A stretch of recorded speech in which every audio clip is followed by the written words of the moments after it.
पूर्व केंद्रीय मंत्री सह राज्यसभा सांसद उपेंद्र कुशवाहा शनिवार को मुजफ्फरपुर पहुंचे, जहां पूर्व मंत्री सुरेश शर्मा और अन्य नेताओं के मौजूदगी में शहद सेंटर का किया उद्घाटन। दरअसल बता दें कि मुजफ्फरपुर जिले के मुसहरी प्रखंड अंतर्गत मनिका, बिशुनपुर, मांसाहारी, नवादा में शनिवार को राष्ट्रीय लोक मोर्चा के राष्ट्रीय अध्यक्ष पूर्व केंद्रीय मंत्री सह राज्यसभा सांसद उपेंद्र कुशवाहा ने मधु प्रोसेसिंग एवं पैकेजिंग यूनिट का उद्घाटन किया। इसके साथ ही हजारों की संख्या में मधुमक्खी पालकों के साथ परिचर्चा भी किए। इस दौरान पूर्व मंत्री Suresh Sharma, mayor Nirmala Sahu, deputy mayor Monalisa, वहीं बेबी कुमारी पूर्व विधायिका समेत अन्य गण्यमान्य कई नेता उपस्थित रहे। इस दौरान मीडिया से बातचीत करते हुए पूर्व केंद्रीय मंत्री उपेंद्र कुशवाहा ने कहा कि बिहार में मधुमक्खी पालन से बेरोजगारी की समस्या बहुत हद तक दूर हो सकती है और शहद उत्पादन से बहुत लोगों को लाभ मिल सकता है।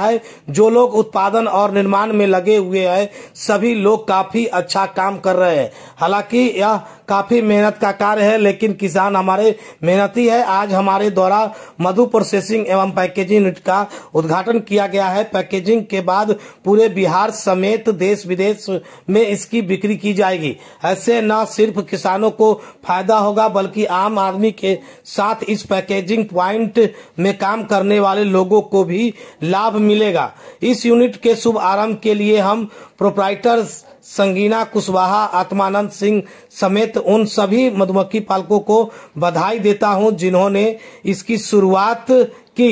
इसका सही ढंग से प्रचार प्रसार होगा तो बहुत लोगों को इससे रोजगार उपलब्ध होगा। उन्होंने बताया कि यहाँ काम कर रहा किसानों को कुछ समस्याएं हैं जिनसे हम अवगत हुए हैं और उन समस्याओं को हम केंद्र सरकार तक पहुंचाएंगे और मेरी हर संभव प्रयास होगी कि उनकी सहायता की जाए। उपेंद्र कुशवाहा और सुरेश शर्मा ने क्या कुछ कहा, जरा सुनिए। से बेरोजगारी की समस्या बहुत दूर तक दूर हो सकती है अपने बिहार में खास करके, और इस उत्पादन से लोगों को भी बहुत लाभ मिल सकता है। और इस दृष्टि से इस काम में जो लोग लगे हुए हैं, जो प्रोडक्शन के काम में हैं, जो प्रोसेसिंग के काम में हैं, सब लोग मिलकर बहुत ही अच्छा काम कर रहे हैं। मेहनत का काम है, लेकिन किसान तो मेहनत करते ही हैं, लेकिन इनकी अपनी भी समस्या है। आज हम यहाँ आए हैं, प्रोसेसिंग प्लांट का उद्घाटन है।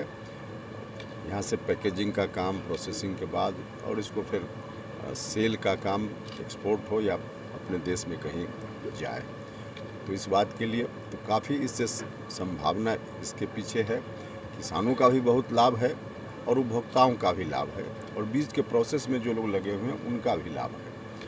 तो हम शुभकामना देते हैं कि आज इस यूनिट की शुरुआत यहाँ आत्मानंद जी और उनके और साथ के लोग कर रहे हैं, तो इससे कई लोगों को रोज़गार मिलेगा और धीरे धीरे इसका प्रचार प्रसार हो तो बहुत सारे लोगों को रोज़गार इससे मिल सकता है। हाँ, इन लोगों को काम करने में थोड़ी कठिनाई भी होती है, क्योंकि जिस तरह की अपेक्षा इनकी है, जो जायज़ अपेक्षा है सरकार से इस काम में मदद मिले, उसमें थोड़ी कठिनाई अभी महसूस लोग कर रहे हैं, जिसके बारे में हमको इन लोगों ने अवगत कराया है। हम अपनी ओर से पूरा प्रयास करेंगे। इन लोगों की बात अभी तक उचित जगह पर जिस रूप में पहुंचनी चाहिए थी नहीं पहुंच पा रही है। अगर पहुंच गई होती तो हमारे प्रधानमंत्री जी स्वयं इस तरह के काम को प्रमोट करना चाहते हैं, मुख्यमंत्री जी करना चाहते हैं, सरकार पूरी करना चाहती है, लेकिन वहां तक ठीक से बात नहीं पहुंच पाई है। इसके चलते ऐसी स्थिति है। हम अपनी ओर से पूरा आश्वस्त करते हैं इस अवसर पर कि इनकी समस्याओं को हम उचित जगह तक पहुँचाएँगे और इसका समाधान निकलेगा। सर, मधुमक्खी पालक बहुत सारे हैं ग्रामीण क्षेत्रों में जो ये रोजगार कर रहे हैं, लेकिन सही बात है कि उसको उचित मंच और उस तरह से मार्केट नहीं मिल पा रहा है। तो बिहार सरकार और भारत सरकार किस प्रकार से इनको योजनाओं के माध्यम से मदद कर रही है, इनको आत्मनिर्भर बना रही है? देखिए, हमने कहा ना कि प्रधानमंत्री जी तो कई बार सार्वजनिक रूप से बोलते हुए मध्य के उत्पादन को प्रमोट करना चाहिए, इसका क्या लाभ है, खुद ही प्रधानमंत्री जी ने कई बार यह बात कही है जो पब्लिक डोमेन में है, और बिहार की सरकार भी इस दिशा में प्रयासरत है।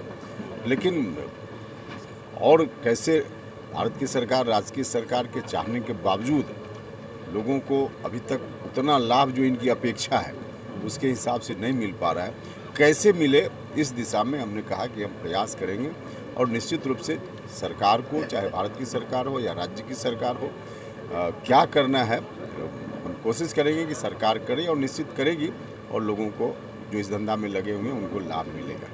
सर एक पॉलिटिकल क्वेश्चन है सर, बाहर बेचने जाते थे, अब लगता है यहीं बेचेंगे। मुजफ्फरपुर लीची का जो मध है वह पूरे भारतवर्ष में विख्यात है और उसका 60% उत्पादन यही होता है।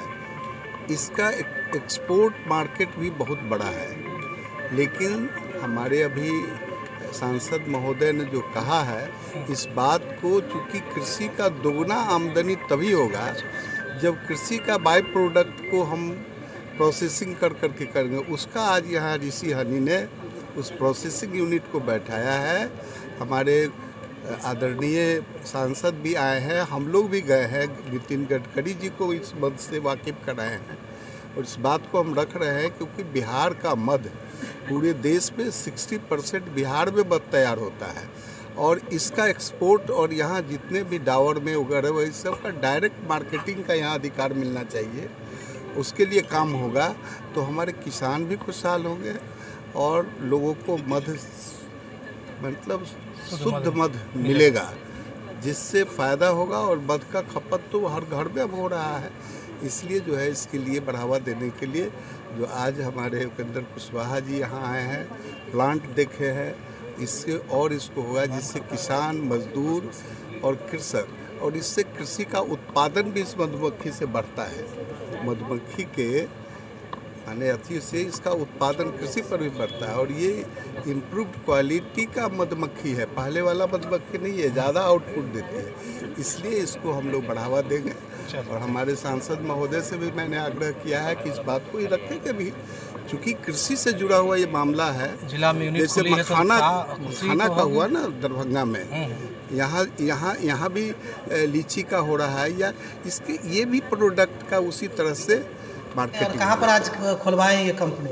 बहुत दिनों से कर रही हूँ, लेकिन हस्बैंड का जो है सो सपोर्ट मिला है और मेरे ससुर जी के टाइम से हो रहा है। मेरे ससुर जी इसके बारे में कुछ ना कुछ हमको देते थे कि ऐसे हो रहा है, ऐसे हो रहा है, इसीलिए उसी समय से मेरे हस्बैंड पूर्वजों का ये व्यापार है और इसीलिए मैं इसको पैकिंग में जो है सो, हस्बैंड तो मधुमक्खी पालन करते रहे, उसके बाद ये परचेज और सेल परचेज किए, उसके बाद इसको मैं पैकिंग में अपने मशीन कौन मशीन बैठवाया है? यहाँ पे वो प्रोसेसिंग यूनिट और पैकिंग। कितने लागत की मशीन? अभी तक जो हम लोग लगाए हैं ये 35 से 40 लाख रुपए का लगा है और इसमें तो अभी बहुत सारे प्लांट आने बाकी हैं। जैसे अभी पैकेजिंग में फिलिंग आई है, कैपिंग आई है, इसके आगे इंडक्शन है, बार कोडिंग है। यहाँ क्या क्या करते हैं? मैं अभी मधु उत्पादन भी करता हूँ। मधु उत्पादन सबसे पहले मैं बेकीपर हूँ, मधुमक्खी पालक हूँ। मधुमक्खी पालक करते करते मैं ट्रेडिंग में आया और किसानों से खरीद के बड़ी बड़ी कंपनियों डाबर, बैद्यनाथ, पतंजलि, इन सबों में सप्लाई करता हूँ। सप्लाई करते करते जब फैक्ट्री आए गए जाते आते देखते समझते ये समझ में आया कि लोग ब्रांडिंग कर करके बेच रहे हैं, तो हमें भी ख्याल आया। थोड़ा बहुत इधर उधर से व्यवस्था करते करते आज मैंने ये छोटा सा यूनिट लगाने का प्रयास। क्या होगा? मध सफैया भी करते हैं? नहीं, मधु में जो हम लोग का मधु एकदम ओरिजिनल होता है। हम लोग जो शहद निकालते हैं उसमें पानी की मात्रा अधिक होती है, तो पानी का जो इसमें से है वो पानी कम करते हैं। जैसे शहद का मॉइस्चर जो है सो लीची शहद का मॉइस्चर 23 से 24% होता है और बिक्री लायक शहद 18% मॉइस्चर पर बिकता है। तो हम लोग इसको 24% पानी को करके 18% पानी रखते हैं और तभी लोन आपने लिया है क्या?